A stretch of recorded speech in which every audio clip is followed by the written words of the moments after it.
여러분은 혹시 인슐린이라고 아시나요? 인슐린 저항성을 설명하기 전에 이 인슐린이라는 것부터 알고 넘어가 봅시다. 많은 사람들이 인슐린이라고 하면 당뇨병 환자들의 치료약 정도로만 생각하는 사람이 많은데요. 사실 인슐린은 우리 몸에서 자연적으로 생성되는 호르몬이라는 사실 알고 계셨나요? 이 인슐린의 가장 큰 역할은 혈중 포도당 수치를 조절하는 것인데요. 우리가 탄수화물을 섭취하게 되면 위에서 포도당으로 분해되어 혈액 속으로 들어가게 됩니다. 그러면 췌장에서는 인슐린이라는 호르몬을 분비하게 되는데요. 이 인슐린은 에너지가 필요한 조직과 세포에 포도당을 넣어주는 역할을 하게 됩니다. 다시 말해 인슐린은 혈액 속의 포도당이 에너지로 쓰일 수 있도록 세포 문을 여는 열쇠와 같은 역할을 하는 것입니다. 이렇게 체내에서 아주 중요한 역할을 하는 인슐린이지만 여러 가지 원인으로 문제가 생기는 경우가 있는데요. 이 경우를 인슐린이 정상적으로 반응하지 않는 내성이 생긴 상태, 즉 인슐린 저항성이라고 부릅니다. 이런 인슐린 저항성의 핵심적인 특징은 이전보다 혈중 인슐린 수치가 높게 유지가 되며 종종 이 인슐린이 제대로 기능하지 않기 때문에 혈액 속에 있는 당의 흡수가 제대로 이루어지지 않아 정상적인 혈당 조절이 어렵게 됩니다. 이러한 인슐린 저항성은 유전적인 이유와 다양한 환경적인 요인이 복합적으로 작용하여 생기게 되는데 대표적인 원인으로는 과도한 당류 섭취, 운동 부족, 비만 등의 이유가 있습니다.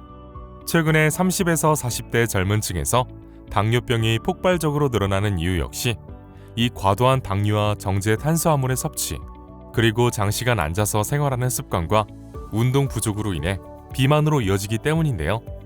비만 중에서 특히 복부 비만은 인슐린 저항성의 직접적인 원인이기 때문에 인슐린 저항성을 추정해 볼 수 있는 중요한 지표로 활용되기도 합니다. 대사증후군의 주요 진단 요소 중 하나에 복부 비만이 포함되어 있는 이유이기도 합니다. 그렇다면 이러한 인슐린 저항성을 개선하지 않는다면 어떻게 될까요? 이렇게 인슐린 저항성은 대사증후군과 밀접하게 연관되어 있기 때문에 고혈압이나 당뇨, 비만 등 여러 질병을 야기하므로 특별한 관리가 필요합니다. 인슐린 저항성. 그럼 어떻게 관리해야 할까요? 첫째, 3대 영양소 중 인슐린의 분비를 증가시키는 탄수화물, 특히 정제 탄수화물을 제한하고 건강한 단백질과 지방 섭취를 늘리는 시기를 통해 인슐린 감수성을 높여야 합니다. 그렇기 때문에 설탕이나 과당, 포도당으로 대표되는 단순 당이 많이 함유된 빵, 떡, 과자, 음료의 섭취를 멀리하도록 해야 합니다. 그렇다면 식사 시 탄수화물 섭취는 어떻게 해야 할까요? 한 가지 팁을 드리자면 채소 등 식이섬유를 먼저 섭취하고 단백질을 먹은 뒤 혈당을 가장 많이 높이는 탄수화물을 마지막으로 먹어 혈당이 완만하게 올라갈 수 있도록 합니다. 이렇게 하게 되면 식이섬유와 단백질을 먼저 먹게 되어 포만감을 채우기 때문에 자연스럽게 식사량이 줄어드는 효과가 있는 것이죠.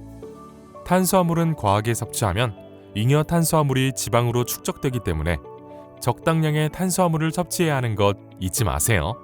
그리고 둘째, 간헐적 단식을 통해 공복 상태를 유지해야 합니다. 간헐적 단식은 식사와 식사 시간 사이에 적어도 4시간 이상의 공복을 유지하고 그날의 마지막 식사와 그 다음 날의 아침 식사까지 적어도 12시간 이상의 공복을 유지하는 방법입니다.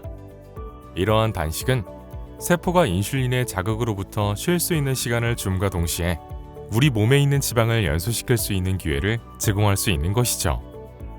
그리고 마지막으로 규칙적인 운동이 있습니다. 운동은 체내의 포도당 대사를 호전시키고 인슐린 감수성을 개선시킨다고 알려져 있는데요. 최근에는 특히 유산소 운동뿐만 아니라 근력 운동이 혈당을 에너지로 소비하면서 체내의 혈당을 조절하여 인슐린 저항성을 개선하는데 대단히 유용하다고 합니다. 자, 이렇게 인슐린 저항성은 무엇인지부터 해서 관리하는 방법까지 알아봤는데요. 우리 모두 비만도 잡고 인슐린 저항성도 잡고 미래의 건강한 삶도 잡아보는 건 어떨까요? 이상 Make Life Better 유니시티였습니다. 오늘도 건강하세요.